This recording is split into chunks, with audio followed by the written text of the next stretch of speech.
ஆதியாகமம் அதிகாரம் 15. இந்த காரியங்கள் நடந்த பின்பு கர்த்தருடைய வார்த்தை ஆபிராமுக்கு தரிசனத்திலே உண்டாகி, அவர், ஆபிராமே, நீ பயப்படாதே, நான் உனக்கு கேடகமும் உனக்கு மகா பெரிய பலனுமாய் இருக்கிறேன் என்றார். அதற்கு ஆபிராம், கர்த்தராகிய ஆண்டவரே, அடியேனுக்கு என்ன தருவீர்? நான் பிள்ளை இல்லாமல் இருக்கிறேனே. தமஸ்கு ஊரானாகிய இந்த எலியேசர் என் வீட்டு விசாரணை கர்த்தனாய் இருக்கிறானே என்றான். பின்னும் ஆபிராம், தேவரீர் எனக்கு புத்திர சந்தானம் அருளவில்லை. இதோ என் வீட்டிலே பிறந்த பிள்ளை எனக்கு சுதந்திரவாளியாய் இருக்கிறான் என்றான்.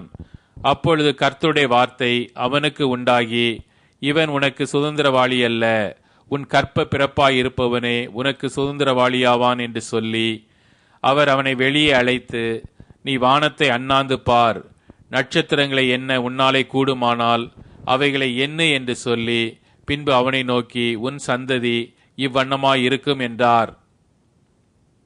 அவன் கர்த்தரை விசுவாசித்தான், அதை அவர் அவனுக்கு நீதியாக எண்ணினார்.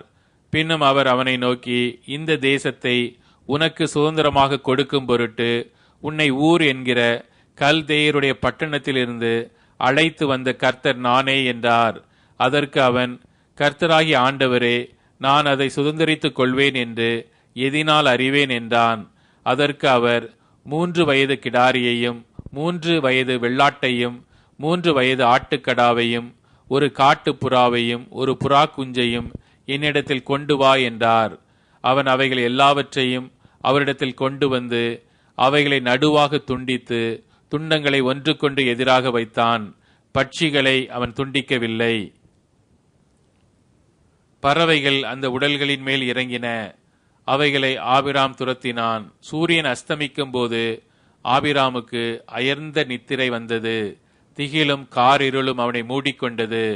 அப்பொழுது அவர் ஆபிராமை நோக்கி, உன் சந்ததியார் தங்களுடையதல்லாத அந்நிய தேசத்திலே பரதேசிகளாயிருந்து அத்தேசத்தாரை சேவிப்பார்கள் என்றும் அவர்களால் 400 வருஷம் உபத்திரவப்படுவார்கள் என்றும் நீ நிச்சயமாய் அறியக்கடவாய். இவர்கள் சேவிக்கும் ஜாதிகளை நான் நியாயம் தீர்ப்பேன். பின்பு மிகுந்த பொருட்களுடனே புறப்பட்டு வருவார்கள். நீ சமாதானத்தோடே உன் பிதாக்களிடத்தில் சேருவாய். நல்ல முதிர் வயதிலே அடக்கம் பண்ணப்படுவாய்.